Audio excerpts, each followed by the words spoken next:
Audio clear है? कल क्या डिस्कस कर रहे थे? स्टील भी कल एक क्लास ली थी मैंने, taken one class of steel. So yesterday we started what? कल क्या स्टार्ट किया था? Eccentric loading.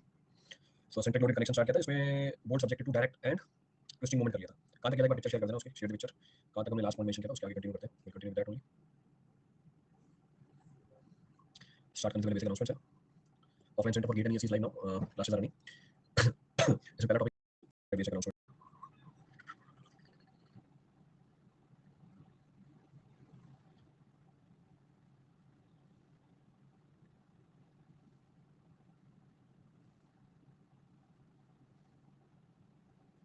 एक बार पिक्चर शेयर कर दो.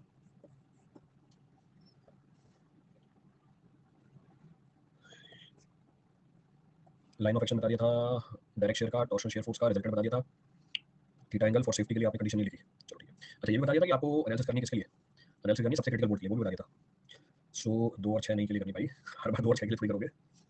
सो एनालिसिस किसके लिए करनी है? सबसे क्रिटिकल बोल्ट के लिए करनी है. सबसे क्रिटिकल बोल्ट वो बोल्ट होगा जिसकी दूरी सीजी ऑफ बोल्ट ग्रुप से सबसे ज़्यादा हो और वो गिवन लोड के सबसे पास हो. This was the most critical bolt. ये बता दिया था, इसको मेंशन करा देता हूँ.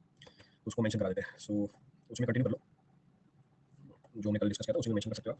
उसमें मेंशन कर सकते हैं क्या, मोस्ट क्रिटिकल बोल्ट. तो उसमें कंटिन्यू किया, आगे बढ़े. Most critical bolt. अब आपको हर बोल्ट की एनालिसिस नहीं करनी है. सो विल से इंस्टेड ऑफ, वैसे बता दिया था आपको कल वाली क्लास में.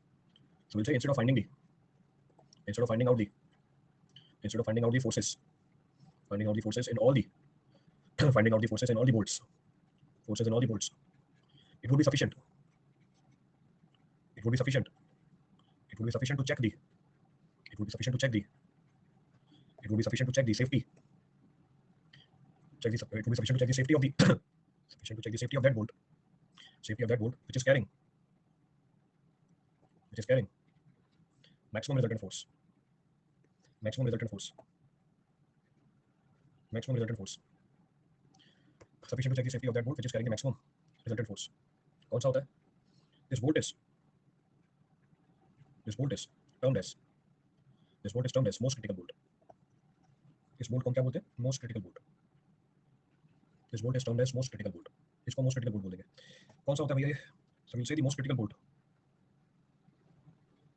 The most critical bolt are those, this most critical bolt are those which are farthest, which are farthest from CG of the, farthest from CG of the bolt group. From the diagram नहीं मेरे पास आज, आपने diagram बना रखा. farthest from the CG of the, CG of the bolt group, CG of the bolt group, and in which angle between FDI and FTI, angle between FDI and FTI, angle between FDI and FTI, angle between FDI and FTI is minimum, is minimum.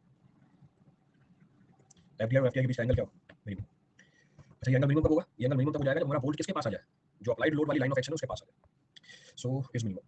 ठीक है, is minimum. और in general, और in general, और in general it can be followed, it can be followed, it can be followed that a bolt, that a bolt which is farthest, that the bolt which is farthest, farthest from the CG, farthest from the CG of the bolt group, and nearest, and nearest to the applied load, and nearest to the applied load line is the most critical bolt, is the most critical bolt, is the most critical bolt.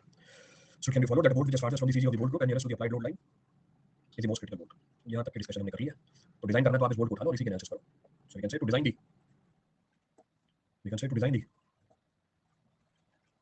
Eccentric connection. तो design the eccentric connection क्या करना पड़ेगा? Eccentric connection design करना है. Will say we will have to, we will have to choose, we will have to choose the number and arrangement of the bolts, number and arrangement of the bolts. जब आपको बोलेगा centre connection design करो, आपको number भी निकालना है और arrangement निकालना है बोल्ट्स का. तो अरेंजमेंट पीछे वाले कंसेप्ट से आ जाएगा. Number of bolt direct relation बता देता हूं. तो will say here number of bolts are given by, here number of bolts are given by, direct relationship है. Here number of bolts are given by. तो number of bolt छोटा है ना, पीछे भी हमने एन यूज किया था, वो एन नहीं है, नंबर ऑफ बोल्ट्स है. So number of bolt is given by square root of 6m upon m into p into vdb. All the parameters are usual meaning. Usual meaning मतलब m क्या है हमारा? m है हमारा twisting moment. हमने t बोला था इसको. e है हमारी पिच. vdb क्या है? Design strength of the bolt. This is the design strength of bolt, design strength of the bolt. ये डिजाइन स्ट्रेंथ है हमारे बोल्ट की. So design strength of the bolt. Next m, m है number of bolt line और n है हमारा number of bolt in one bolt line. तो ये आपको नंबर ऑफ बोल्ट मिल जाएंगे टोटल, n को m से मल्टीप्लाई करोगे टोटल नंबर ऑफ बोल्ट मिल जाएगा। इस बात को समझने के लिए एग्जांपल ले लो।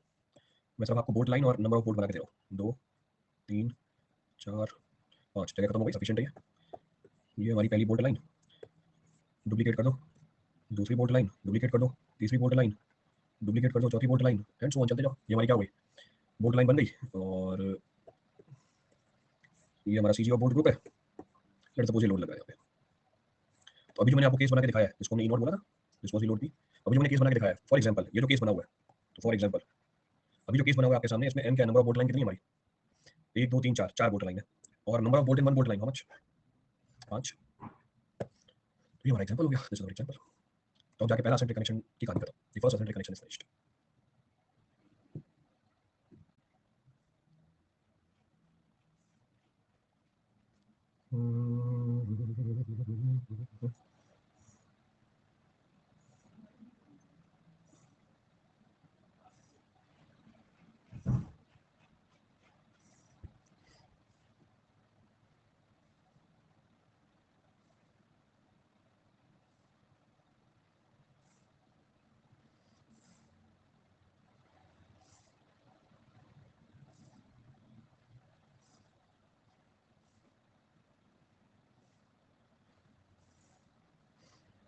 नोट करो फटाफट,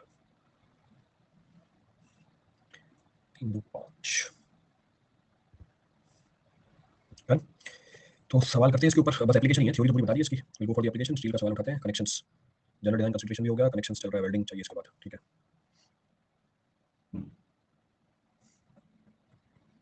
देखते हैं इसमें वेल्डिंग का सवाल इसी में कि अलग है। ये 24 25 26 वेल्डिंग भी इसमें डाली हुई मेरे ख्याल से। वेल्ड्स आर प्रोवाइडेड, ठीक है।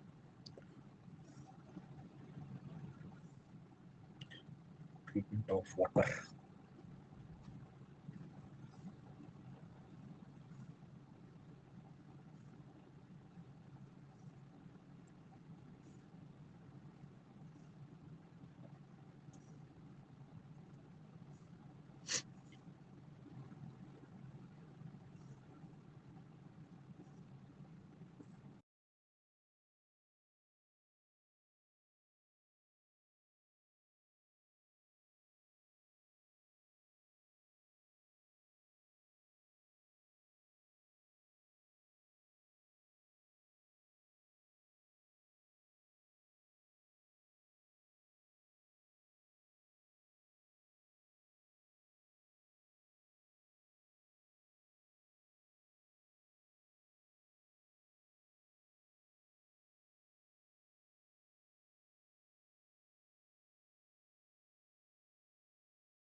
आगे किसी का?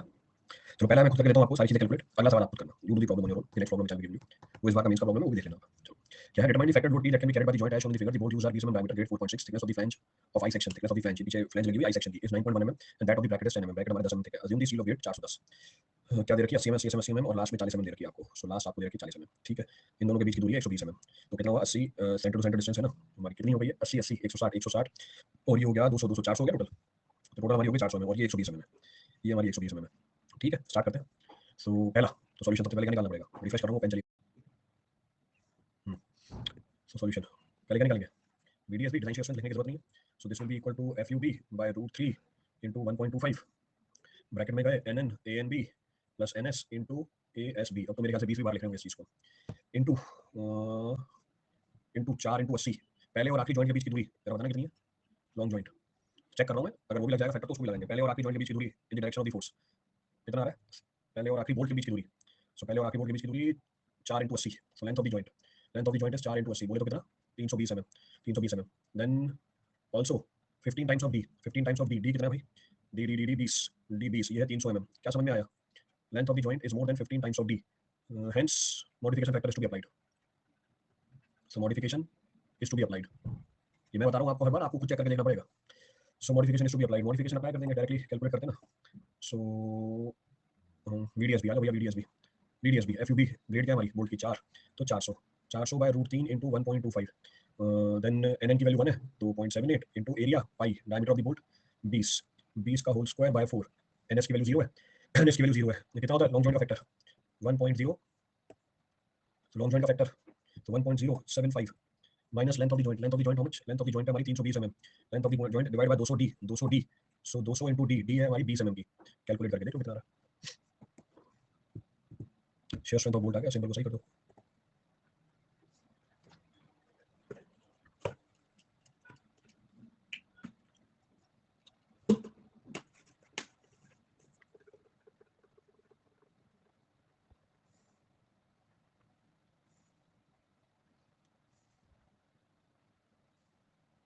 फोर्टी 45.04 किलो न्यूटन, मतलब मेरे को 10 रेज़ पर माइनस 3 का फैक्टर और लगाना पड़ेगा। सो 10 रेज़ पर माइनस 3, सो 45.04 किलो न्यूटन। तो ये हमारी आ गई design shear strength. Design shear strength आई। देन आ रही है हमारी डिजाइन बेयरिंग स्ट्रेंथ, पहला लगा दिया। दूसरा वीडीपीबी, वीडीपीबी कितना है? वीडीपीबी है हमारे पास 2.5 KB, D into T into F U divide bye,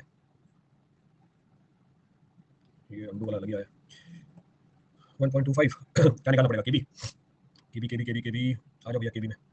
केबी मिनिमम होता है चार चीज़ों का। चार चीज़ें क्या है? E upon 3 times of D naught, P upon 3 times of D naught minus 0.25, F U B upon F U और 1। तो ये मिनिमम है किसका? मिनिमम है E 40, 40 upon 3 into 22 comma 80 upon 3 into 22 minus 0.25, 400 upon 410 1। कितनी मिनिमम वैल्यू भाई?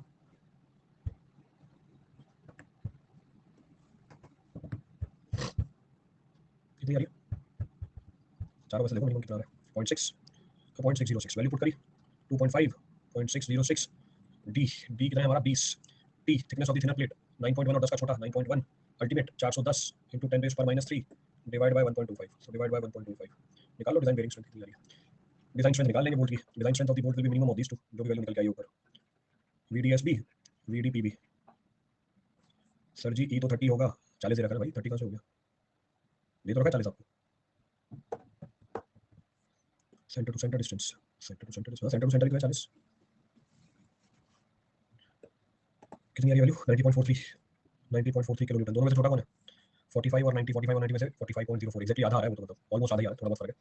Sharing strength, तो design strength आ गई बोल्ट की हमारी। बोल्ट की डिजाइन स्ट्रेंथ, मैक्सिमम फोर्स निकालते हैं बोल्ट के अंदर। मैक्सिमम फोर्स कौन से बोल्ट के अंदर होगा? सारे बोल्ट में क्यों निकालूं? मोस्ट क्रिटिकल बोल्ट में निकालूंगा, और मोस्ट क्रिटिकल बोल्ट का कंसेप्ट आपको बता दिया। पहला मोस्ट क्रिटिकल बोल्ट वो बोल्ट होगा जो सीजी ऑफ बोल्ट ग्रुप से सबसे दूरी पे हो। तो ये सीजी है, निकाल लेंगे दूरी पे जो भी है, सबसे दूरी पे हो, तो सबसे दूरी पे हो, तो सबसे दूरी पे 4 बोल्ट है। और हमारा जो लाइन ऑफ एक्शन है गिवन लोड का उसके सबसे पास हो, उसके सबसे पास कौन सा आ रहा है? ये दो बोल्ट आ रहे हैं। तो 4 थे, 4 में से 2 मैंने एलिमिनेट कर दिया। तो जो दो बोल्ट मैंने शेड करके दिया आपको, ये क्या है? मोस्ट क्रिटिकल बोल्ट है, इनका नाम दे दो। ये इसको 1 बोल दो, इसको 2 बोल दो। तो ये हमारा पहला बोल्ट है, दूसरा बोल्ट। तो पहले और दूसरे बोल्ट में आपको फोर्स कैलकुलेट करना है। So bolt A and B, so will say, so most critical bolt, so will say now, so now most critical bolts 1 and 2, most critical bolts 1 and 2 are analyzed for resultant force, for resultant force। resultant force का analyse करोगे कितना होगा resultant force? resultant force फिर से पीछे वाला topic हट गया, तो वहीं से उठा लेता। resultant force होगा एफ डी का होल स्क्वायर, एफ टी का whole square twice F D into cos theta. तो कितनी? 1 2 3 तीन चीजें निकाली हमें। बताओ direct shear force, direct shear force load divide by number of bolt, कितना लोड लगा है? पी, वही तो निकालना है हमें। ठीक है, अच्छी बात है। तो नंबर ऑफ बोल्ट 1 2 3 4 5 10, तो पी बाय 10, तो ये तो हो गया हमारा पी बाय 10। दूसरा torsion, force due to torsion किसके बराबर है? T into R upon, T into R upon upon upon upon summation, summation R I का होल स्क्वायर। ए क्या हो गया? व्हाट अबाउट ए? जे है ना, तो A R square. What about A? A cancel हो जाएगी, तो आर आई का होल स्क्वायर। अगर बोलोगे तो मैं डायरेक्टली नहीं लिखता, अलग अलग करके लिख देता हूँ। सो ए समेशन ए सबका वही है, आर आई का होल स्क्वायर। तो टी इंटू आर, टी की वैल्यू डाल दो, टी की वैल्यू कितनी है भाई?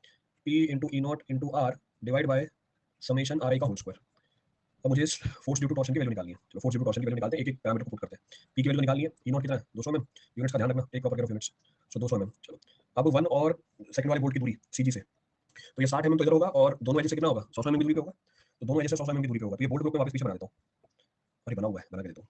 अभी करिए थ्योरी कहाँ गई? आ जाओ भाई, कोइंसिडेंस बना हुआ है ये मेरा, मतलब एग्जैक्टली ये तो नहीं है, बट काम चल जाएगा ऐसे मेरा। कंट्रोल सी, कंट्रोल सी, आ जाओ यहाँ पर, कंट्रोल बी। क्या करना है बस मुझे? 5 वोल्ट ही ना, 5 वोल्ट है तो इरेज, ये लो, 2 लाइनों को हटाया, ये लोड दिखाया, और इसकी दूरी बांधी। ये दूरी कितनी बांधी हुई है इसकी? 200 mm। ई नोट दे रखा है आपको, ई नोट दे रखा है 200 mm।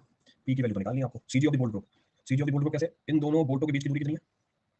इन दोनों बोल्टों के बीच की दूरी कितनी है? ये 120 mm दिया हुआ है उसमें, अभी निकाली होती है 80 × 4 320, तो ये है हमारी 120 mm, और ये दूरी हमने निकाली हुई है कितनी, ये दूरी हमने निकाली हुई है 320 mm, 320 mm, 320 mm। सीजी कहाँ आएगी, एक तो 60 mm पे और दूसरी 160 mm पे। 160 mm मतलब ये हो गया बीच वाले बोल्ट का सेंटर, अंडू मत करना, ये हमारी सीजी है, this is the CG.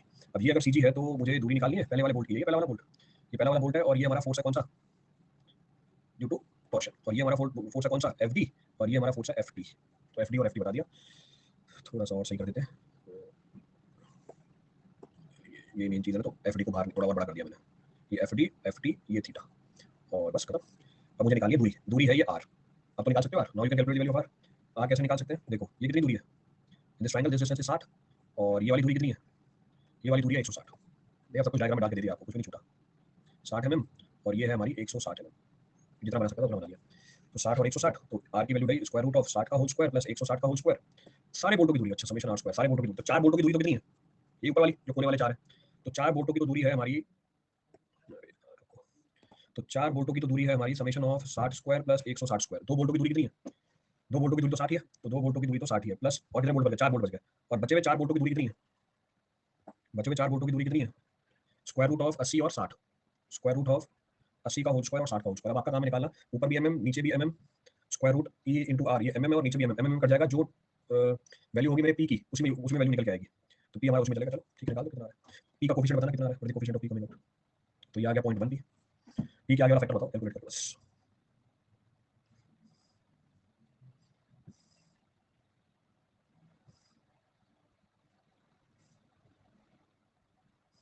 0.2 complete है, यही है 0.2 के आगे कुछ नहीं, आगे पीछे,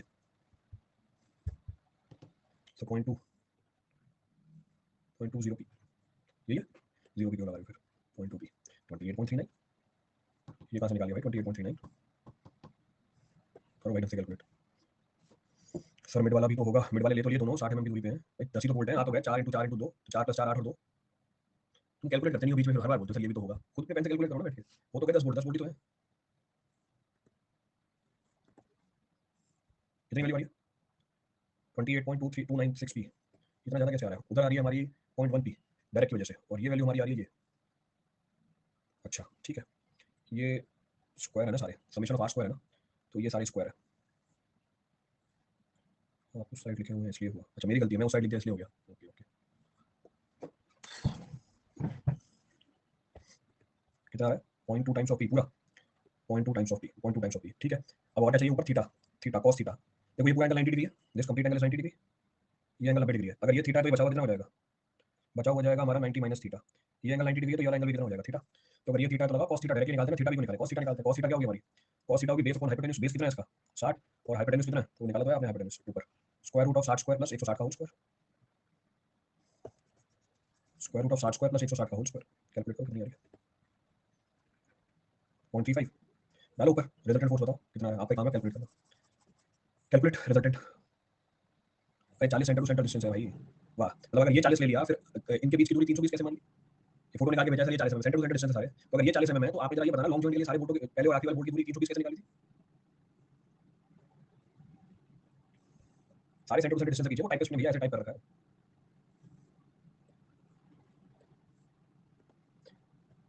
कितना है 0.25 पी, 0.25 पी रिजल्टेंट हो गया 0.25 पी, रिजल्टेंट हो गया 0.25 पी, ठीक है रिजल्टेंट हुआ 0.25 पी, तो for safety, for the condition, safety के लिए क्या कंडीशन है हमारे पास, अगले पेज पे गए, सो विल से फॉर सेफ्टी हमारा जो रिजल्टेंट है वो कम होना चाहिए डिजाइन स्ट्रेंथ ऑफ बोल्ट से, तो हम बोलेंगे 0.25 P should be less than equal to कितना था 45.04, 45.04 मैक्सिमम लोड जो आप लगा सकते हो निकाल लो, चौथा ही है ना, इसका 4 गुना 90 180, तो 180 0.16 किलो न्यूटन, चेक करना,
नोट करो फटाफट।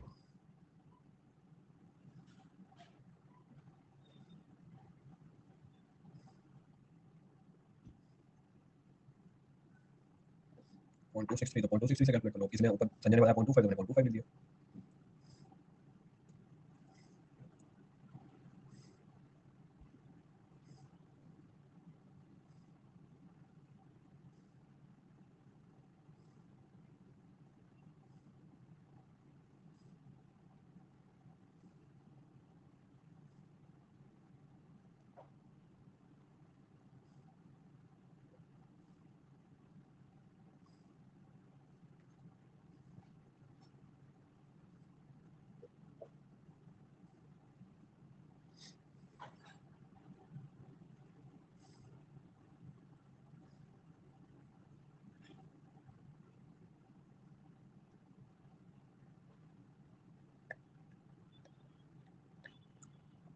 डन हो गया सबका।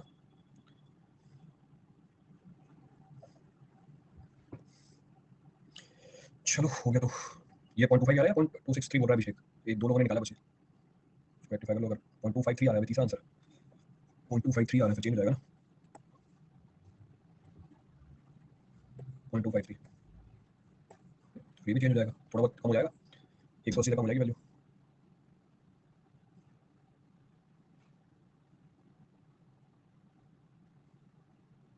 178.0। चलो check the next problem. Next problem है determine the maximum load P. Maximum load P. The joint can carry. The joint can carry. If the bolts of M20 grade 4.6 are used. ये आपके mains का सवाल है इसी साल का। चुनी चुनी चुनी चुनी चुनी।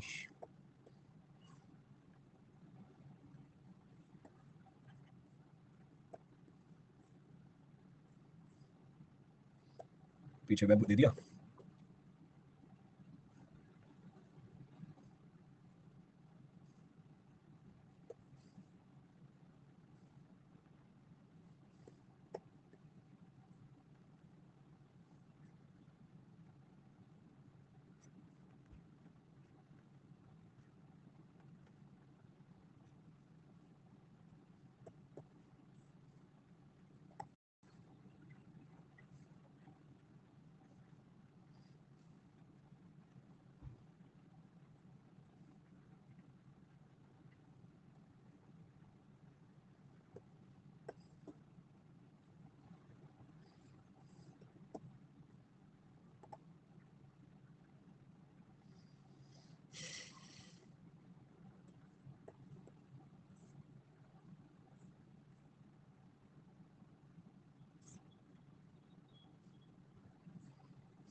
लो सब कुछ सेम है, क्या चेंज कर दिया उसने? क्या चेंज कर दिया? लाइन ऑफ एक्शन नहीं बदल दी, अब लगाते रहना। वो जो पीछे कंसेप्ट बताया उस कंसेप्ट की जो एप्लीकेशन है।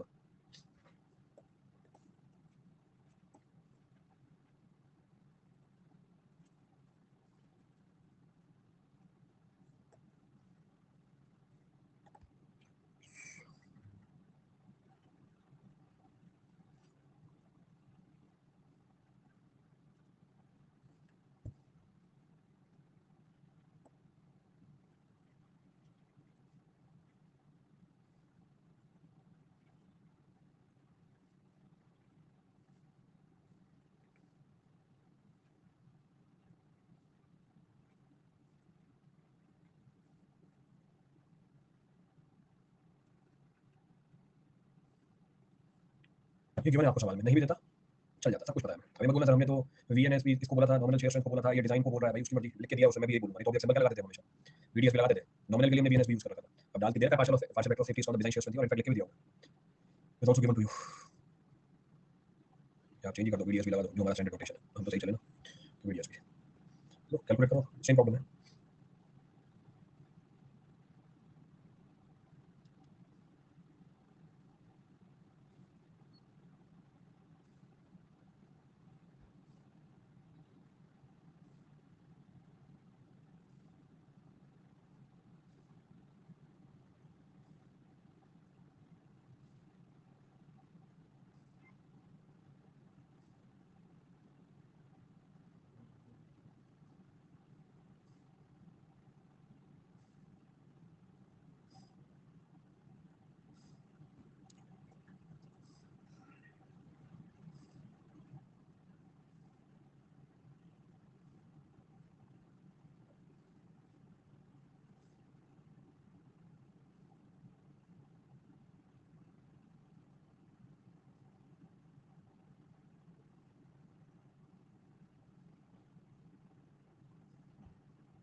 पहला वाला पार्ट तो कर सकते हो, शेयरिंग स्ट्रेंथ वेरिंग स्ट्रेंथ निकाल सकते हो, तो सेम पीछे से उठा के डाल दो।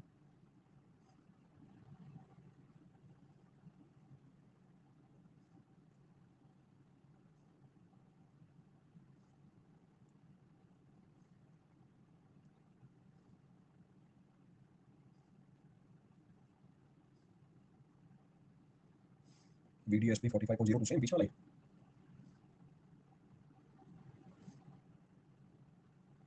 Forty four point one four.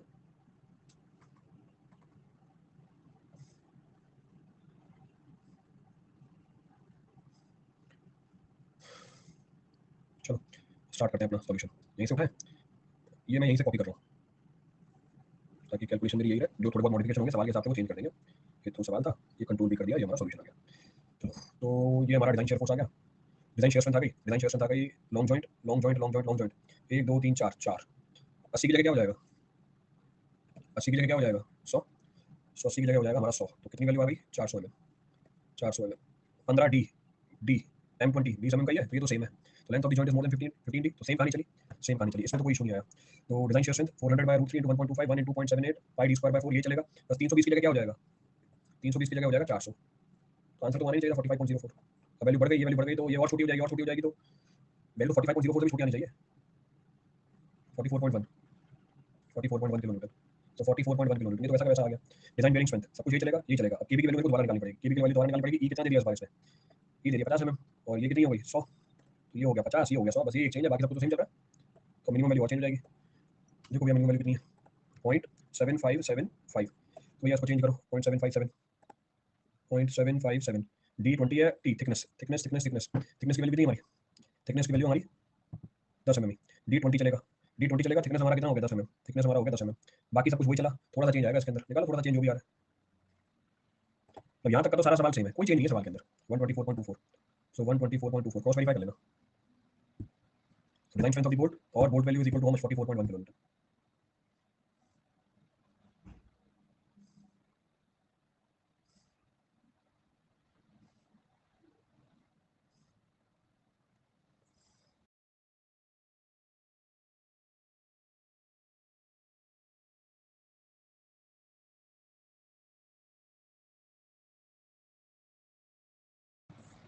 चलो आगे।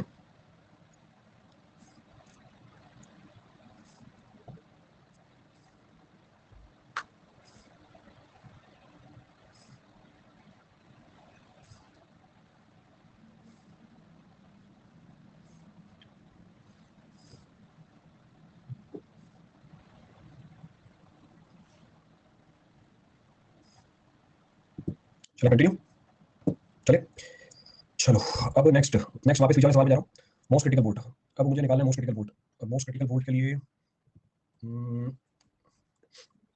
सारा सेलेक्ट वैसे ही करते हैं, जो थोड़े बहुत चेंजेस होंगे वो बाद में देखते जाएंगे। कंट्रोल सी, क्योंकि सवाल तो वैसा का वैसा ही है। कहाँ चला गया मेरी कैलकुलेशन, यही है ना, add control C control V. अभी थोड़े बहुत चेंजेस हैं उसकी एनालिसिस करते हैं। बोल्ट कितने हैं सवाल में, 1 2 3 4 5, 5 बोल्ट ही है, सेम 5 बोल्ट ही है यहाँ पर भी। ये सवाल खत्म हुआ, सॉल्यूशन 5 बोल्ट है। फर्क बस ये कि ये कितनी वैल्यू हो गई, फर्क बस ये कि ये वैल्यू हो गई 400 mm और ये 120 की जगह कितना हो गया, 120 की जगह हो गया हमारा 160 mm, ये फर्क है।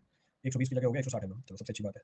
नेक्स्ट ई कितना दे रखा है आपको, एसेंट्रिसिटी, एसेंट्रिसिटी की वैल्यू चाहिए मुझे। I know the value of eccentricity दे रखी है सवाल में आपको 300 mm में। तो एसेंट्रिसिटी मार्क कैसे करके दूं, पीले कलर से ना सारे डायमेंशंस, सारे डायमेंशंस पीले कलर से हैं, तो पीले कलर से मार्क करके देता हूं मैं आपको।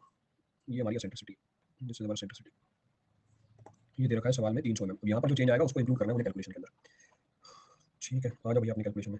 ई नॉट की वैल्यू कितनी रखेंगे, ई की value of E naught to be how much, E naught की वैल्यू, तो ये पहले तो बीच वाला सारा हटाओ, ये जो भी है काम जाओ, जो थीटा बीटा जो लिख रखे थे हमने, आर थीटा सी जी, ये सब तुमने भगाया, जगह बनाई, क्लियर किया कैलकुलेशन का एरिया, तो अब थोड़ा सही हो गया ये वाला। Now the process is simplified. ऊपर हमने ई नॉट कितना कर दिया 300 mm कर दिया, ई नॉट को कर दिया मैंने 300 mm, लोड को कर दिया टेढ़ा, लोड को कर दिया टेढ़ा, ये लोड भगाया, ये रेफरेंस लाइन बनाई, इसको भी भगाया, ये हमारी हॉरिजॉन्टल है। और हमारा जो लोड लग रहा है भाई कितने एंगल पे लग रहा है, हमारा जो लोड लग रहा है वो 35 डिग्री के एंगल पे लग रहा है। तो ये लोड हमारा पी है, और ये आपको बिना दे रखा है 35 डिग्री के एंगल पे दे रखा है, acting at angle of 35 degree. अगर ये 35 डिग्री के एंगल पे लगा है, इसका मतलब इसको दो कंपोनेंट में रिजॉल्व कर सकता हूँ, लाल कलर से रिजॉल्व करता हूँ। एक तो क्या बना हमारा, सॉरी लाल कलर लेना, एक तो क्या बना हमारा, एक बना हमारा पी कॉस थीटा, ये कौन सा कंपोनेंट है इसका, साइन वाला, और ये वाला कंपोनेंट कौन सा है, this component so much cos. तो ये है हमारा पी साइन 35, ये एंगल सही दे देता 30 करके, ये भी कैलकुलेशन करवानी थी, बहुत बढ़िया बात है। तो ये हो गई हमारी पी साइन 35, बहुत बढ़िया बात है, पी साइन 35 ठीक है। सी जी ऑफ द बोल्ट ग्रुप ये हमारा 80 mm का हो जाएगा, और ये किस पे आ जाएगा 100 200 200 mm पे आ जाएगा। 200 mm आ जाएगा। ठीक है, मोस्ट क्रिटिकल भी देखते हैं, मार्क करेंगे जो सबसे क्रिटिकल होंगे हमारे बोर्ड। रिजल्टेंट फोर्स ये निकल जाएगा square root of F square plus F square 2 F cos theta. ये बात समझ में आती है। जो डायरेक्ट फोर्स होगा वो कितना निकल जाएगा हमारा, जो डायरेक्ट फोर्स होगा ये वाली वैल्यू कितनी निकल जाएगी, पी लोड है, जो हमारा पी लोड है ये मिलके कितने वोल्ट कैरी करेंगे, पी साइन थीटा। वाह, अच्छा, पी cos 35 डायरेक्ट लोडिंग निकाल के देगा आपको, बहुत बढ़िया। इसलिए बोला था कि भैया पीछे थ्योरी पढ़नी होती है। ये डायरेक्ट लोडिंग जो रहेगी, पी बाय एन, एन की वैल्यू कितनी है 10, वो 0.1 पी वैसा का वैसा ही रहेगा। The only difference is the protocol वाली theory, the line of extraction of the direct force will be same as that of the applied load. P sine 35 P cos 35 भी तो डायरेक्ट लोडिंग दे रहा है आपको, तो अभी तक जो हमारा एफडी है वो यही का यही रहेगा। फर्क बस ये है कि पीछे एफडी की लाइन ऑफ एक्शन क्या थी, जो गिवन लोड की लाइन ऑफ एक्शन थी, वर्टिकली डाउनवर्ड। अब जो एफडी की लाइन ऑफ एक्शन होगी वो क्या होगी, अब जो एफडी की लाइन ऑफ एक्शन है वो given loading line of action है। इसका मतलब हर एफडी हमारे हॉरिजॉन्टल से कितने एंगल पे लग रहा होगा, 35 डिग्री के एंगल पे लग रहा होगा। ठीक है, ठीक है, ये तो आ गया हमारा। तो एफडी तो चला वैसा का वैसा ही, जो मेरा क्रिटिकल बोल्ट आएगा उसमें लगा के दिखाऊंगा ये कितने एंगल पे 35 डिग्री के एंगल पे चल रहा है, वो एक्जेक्टिंग एट एंगल ऑफ 35 डिग्री। ठीक है, नेक्स्ट पॉइंट ऑफ रेफरेंस। अब बात करते हैं ट्विस्टिंग मोमेंट की। ट्विस्टिंग मोमेंट के दो तरीके या तो जो आपका लोड है इसका वो निकालो, एसेंट्रिसिटी परपेंडिकुलर डायरेक्शन में नहीं निकलेगी। ट्विस्टिंग मोमेंट के लिए मैंने इसको दो कंपोनेंट में रिजॉल्व किया, चेक करो। p sin theta into what, p sin theta into what, p sin theta into e not. Sense क्या है इसका, राइट हैंड थंब रूल से, राइट हैंड थंब रूल से क्लॉकवाइज आ गया, तो राइट हैंड थंब रूल से clockwise आ गया। Next point of reference, p cos theta से ये दूरी, p cos थीटा से ये दूरी, p cos थीटा से ये दूरी, वापस जाओ डायग्राम में, कितनी है p cos थीटा से ये दूरी, cg की दूरी, cg की दूरी यहाँ ये सेंटर में था ना, तो 100 100 और 100 100 100 और लोड में ऊपर चला गया 100, p cos थीटा 250, तो फिर come out to be 250। p cos theta से कितनी दूरी आ जाएगी, 250 की दूरी आ जाएगी। ये हमारा ये ऊपर तक नहीं है, ये मेरी ही मिस्टेक है, मेरी गदर प्लेट तो यहीं खत्म हो गई थी ना, girder plate was finish, red colour की ना गदर प्लेट, तो गदर प्लेट यहीं खत्म हो गई थी, ये गदर प्लेट यहीं पे है, दिस इज द गदर प्लेट। इसका मतलब p cos थीटा से दूरी कितनी आएगी, 100 100 और 50, 250 में खत्म। तो इसका मतलब ये भी मुझे डायग्राम में दिखानी पड़ेगी, ये भी अगर डायग्राम में दिखानी है तो मार्क करो। तो ये डिस्टेंस कितना है, this distance is how much, this distance is 250 mm। तो ट्विस्टिंग मोमेंट, अच्छा इसका राइट हैंड थंब रूल लगाया, ये किसमें आ रहा है, सेंस इसका अगर हम सेंस निकालें ये कितना निकल गया है 250 mm। ये था हमारा क्लॉकवाइज, और इसका जो सेंस है एंटी क्लॉकवाइज आ रहा है, तो सप्लाई करना पड़ेगा मुझे। तो इसका मतलब टॉर्शन कैलकुलेट करनी पड़ेगी मुझे सेपरेटली, टॉर्शन कैलकुलेट करनी पड़ेगी सेपरेटली। इसका मतलब यहाँ पर तो डायरेक्टली नहीं निकलेगा। तो यहाँ तक की तो कहानी सही चली, इसके बाद थोड़ी बहुत मेहनत करनी पड़ेगी, मिटाने में मिटा देते कोई बात नहीं, पीछे इतना तो हेल्प हुई गया सवाल से। चलो अब हम बात करते हैं टी की, तो टी कितना होगा हमारा, if I talk about T, T will be how much, T will be p sin 35 into what, p sin 35 into 300, तो p sin 35 इनटू 300, और ये है हमारा clockwise, minus p cos 35 into 250। ये निकाल के दिखाओ भैया क्या आ रहा है, पॉजिटिव आ रहा है नेगेटिव आ रहा है। मैंने अब क्लॉकवाइज को पॉजिटिव लिया हुआ है, I taken clockwise as positive, तो अगर पॉजिटिव आया इसका मतलब क्लॉकवाइज में, नेगेटिव आया इसका मतलब एंटी क्लॉकवाइज में, पता नहीं किसकी वैल्यू ज्यादा आएगी, उस value will come out to be मोर।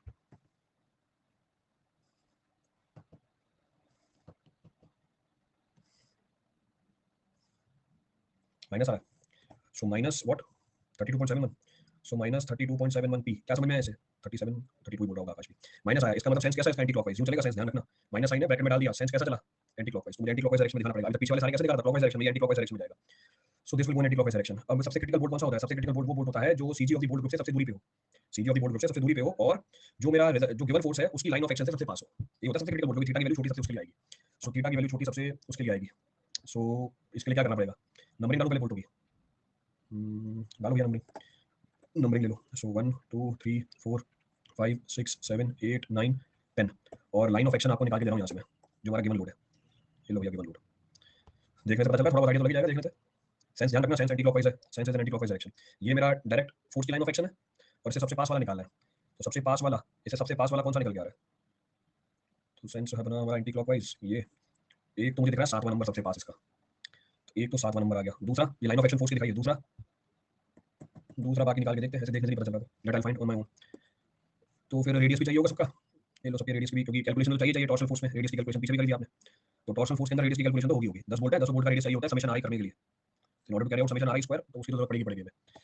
तो चलो समेशन आर स्क्वायर कर सकते हैं, तो समेशन आर स्क्वायर निकालो, summation are square, summation are square, चार बोल्ट जो है कोने वाले, चार बोल्ट जो है कोने वाले, उनके लिए कितना है रेडियस, स्क्वायर रूट ऑफ 80, और ये कितना होगा 200, तो 80 और 200 का होल स्क्वायर, 80 प्लस 200 का होल स्क्वायर, और इसका पूरा स्क्वायर, ये पहला आया, प्लस ट्वाइस इंटू 80 का whole square, plus 4 times into square root of 80 और 100, 80 का होल स्क्वायर प्लस 100 का होल स्क्वायर, इसका पूरा स्क्वायर, तो ये समेशन आर स्क्वायर निकाल के दो।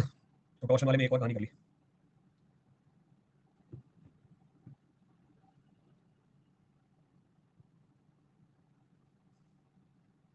कैलकुलेट करना है। अब तो मुझे फोर्सेस बनाने पड़ेंगे, ये देखने के लिए कि थीटा की वैल्यू छोटी किसके लिए सबसे,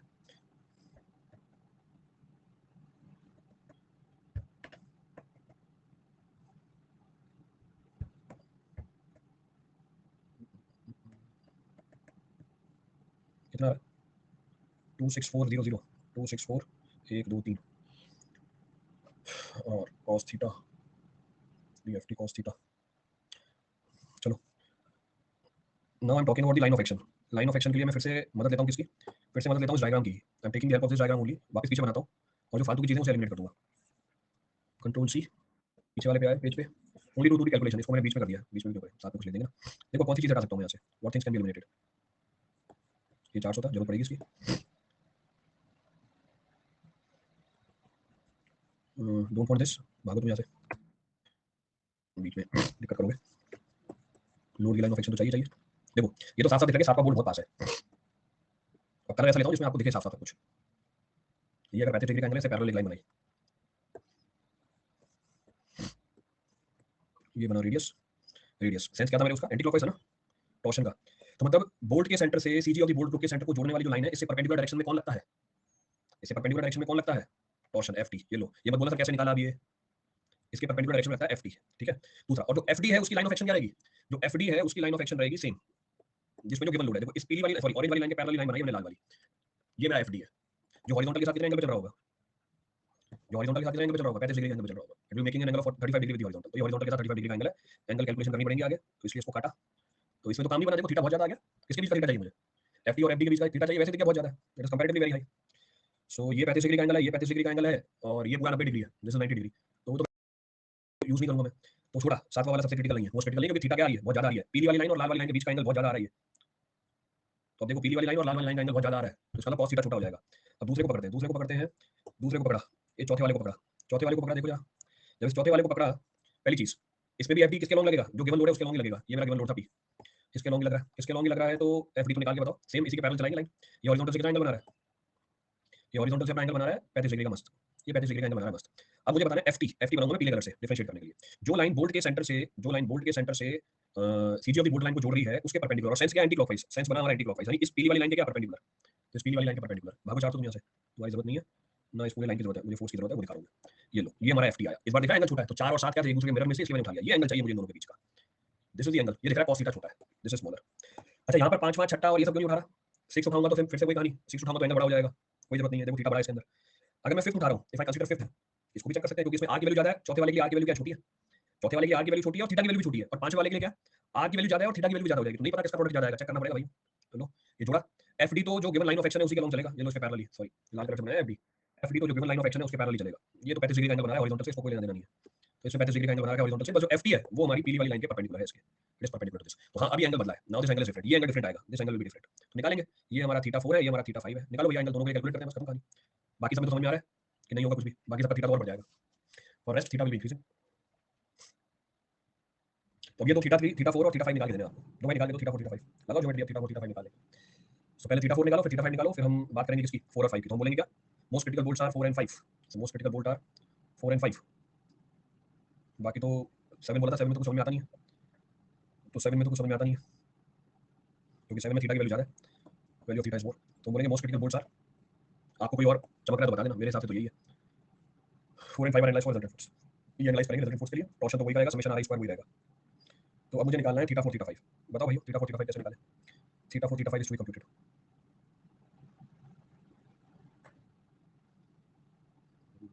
कोई ज्योमेट्री लगानी पड़ेगी, इसको बाहर निकाल के, ऐसे तो पहले भी नहीं पड़ेगा।